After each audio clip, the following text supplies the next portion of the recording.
Come on.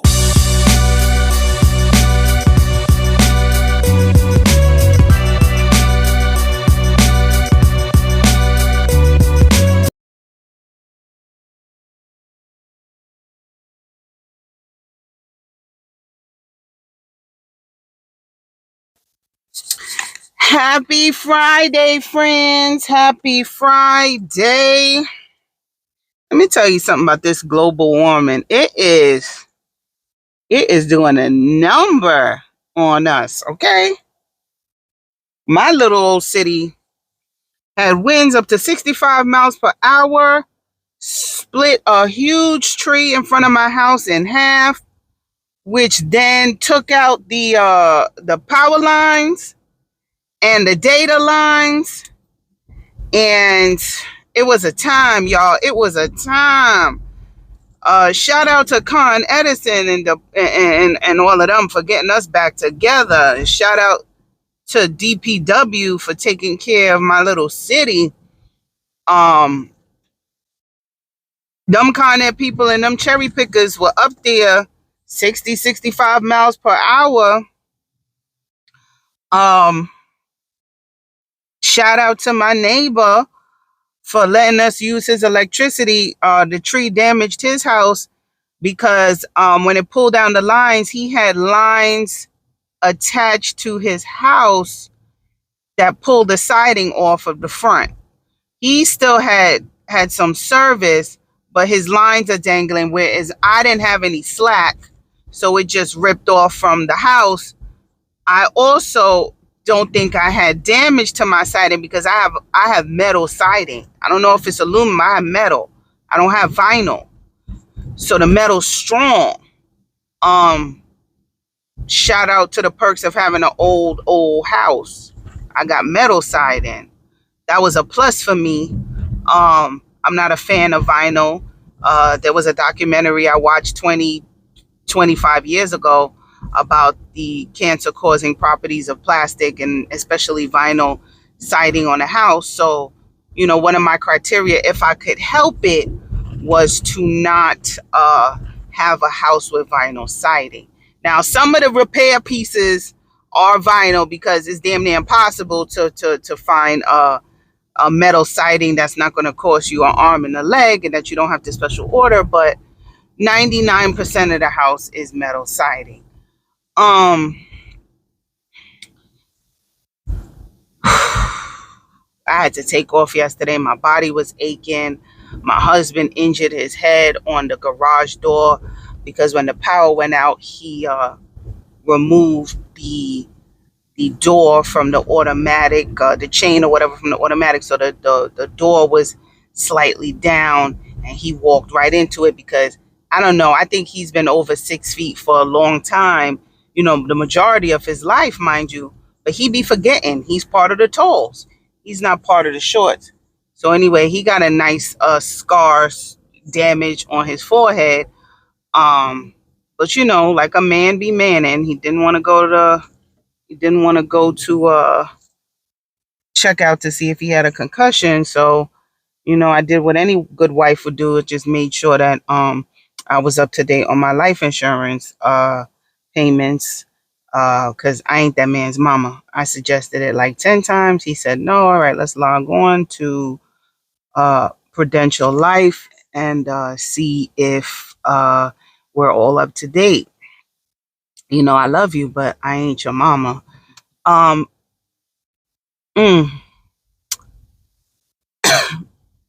Sorry, y'all.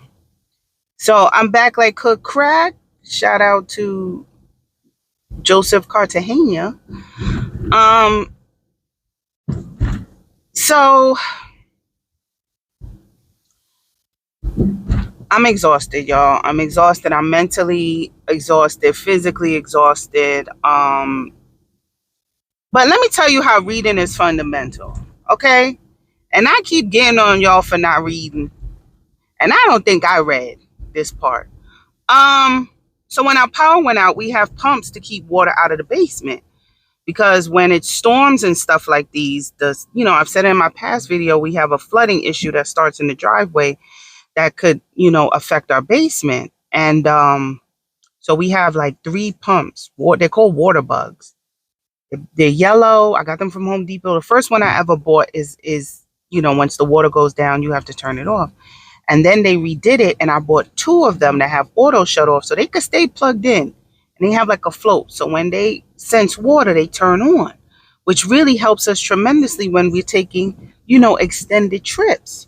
Who wants to worry about the flooding and all that? But we could just leave them there, and if there is a situation, the water comes up, they'll cut on. It's amazing. They're I want to say about $150 to $200. Well worth it if you have this issue and you don't have sub pumps. But anyway, when the tree fell down, the power went out, and then the pumps went out. And we was panicking, and my neighbor came out, and he had a external outlet. He still had power. He let us hook up, and we was able to run our pumps. So after that situation was over and the rain stopped, we thanked him. It's good to have neighbors that look out for each other. And then I was looking into a generator. I'm not a big fan of gas generators because once you got to store the gas spoils. Did y'all know that? You can't keep gas indefinitely. It goes bad. Who knew? My husband did. And also, I don't want to store gas. And if it's a power issue, like a transformer or a power line, the gas stations that are walking distance to our house, they're not gonna have power either. So I was looking into a Jackery. Jackeries are plug-in, pretty much big batteries.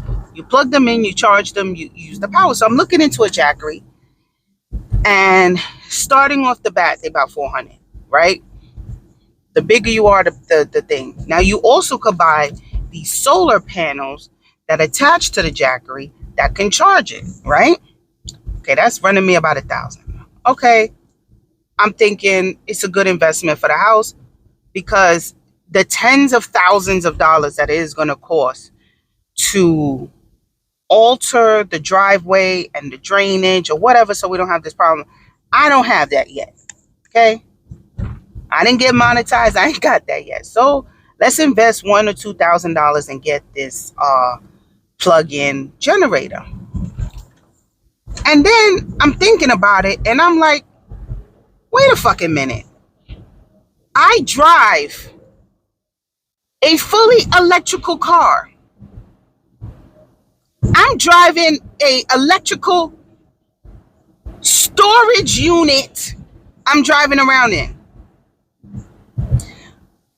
My second car is a plug-in hybrid. That also has a battery. I'm driving around 2 fucking batteries that was at my house that have outlets in them. I got plugs in my cars. Both of them. Both of them have plugs, y'all, that I could easily have plugged in these what's it called? Pumps. Now I don't know. I know for a fact I did not read the book that came with the Kia plug-in hybrid because it didn't come with a book. It did not come with a physical printout book. They don't do that anymore. Download the app, get it from the app. Now I know I didn't do that because that's not the car I drive. That's my man's car. And I know I did not read the book for this car because it's still sitting in the glove compartment covered in tissues and straws and masks. It just got buried in the back. Now I know I didn't read the book. And so I popped open the front, and lo and behold, there's the plug, y'all. There's the plug. So, and then I looked. It's a lot. I got this car fully charged. I could run that. I could run that thing all the 3 pumps together all night long, and that's all that I need. And then if I drain this battery in this car, it's okay because the plug-in hybrid car takes gas. That's the benefits. I'm not all the way there to have 2 solely electrical cars because not because of me or because of the capability of the cars. It's the infrastructure is not there yet for me to be comfortable to do that. I literally live near 2 gas stations that are across the street from each other. My nearest charging station is about a mile away. It's only one charger, two cords, right? That's not convenient for me because the town that it is very affluent. Everybody and their baby mama got a Tesla, right? So that's not convenient. And the nearest rapid charge from me about 3-4 miles away, that has about 8 chargers, but that is the nearest rapid charging station for a lot of miles. That is always full. So it's not convenient for me to be solely dependent on electric just because of access, and we're not there yet as far as our infrastructure. So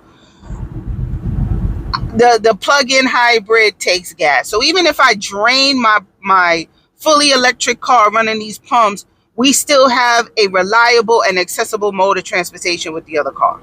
If the emergency is as such, you know what I mean? I ain't going to work, and we still have one car. You know what I mean? So I planned that out. I'm my neurodivergentness allows me to cover all of my bases, right? So, and also, if we ever have a situation where there's no gas, right? And in my area, like we did with the was it a blackout?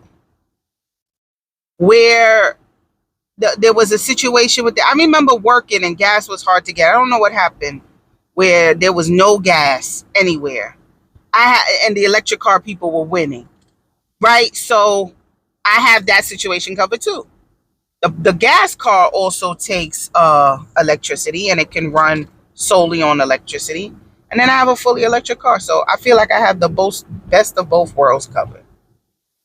But anyway, totally forgot about the car situation that had plugs. But that's good to remember, and that's stuck in my mental Rolodex if I'm ever in that situation again. I still might just get the Jackery just because. But yeah. So, what was I saying, y'all? Oh, being an adult is exhausting. Being a homeowner is exhausting. And I'm saying to myself, I wouldn't have had these problems if I lived in an apartment. But I had my own separate problems living in an apartment. That I would scream and say, if I had a house, I wouldn't have had these problems. You know what I mean? So it was when I was in an apartment, I was saying if I had a house, I wouldn't have had these problems. And now now that I'm in a house, I'm saying if I had an apartment, I wouldn't have had these problems. It's just different problems. Each one has their pros and their cons. They just different. But like I said, if you're thinking about buying a house, and if you're able to buy a house, because Lord, get that OnlyFans popping.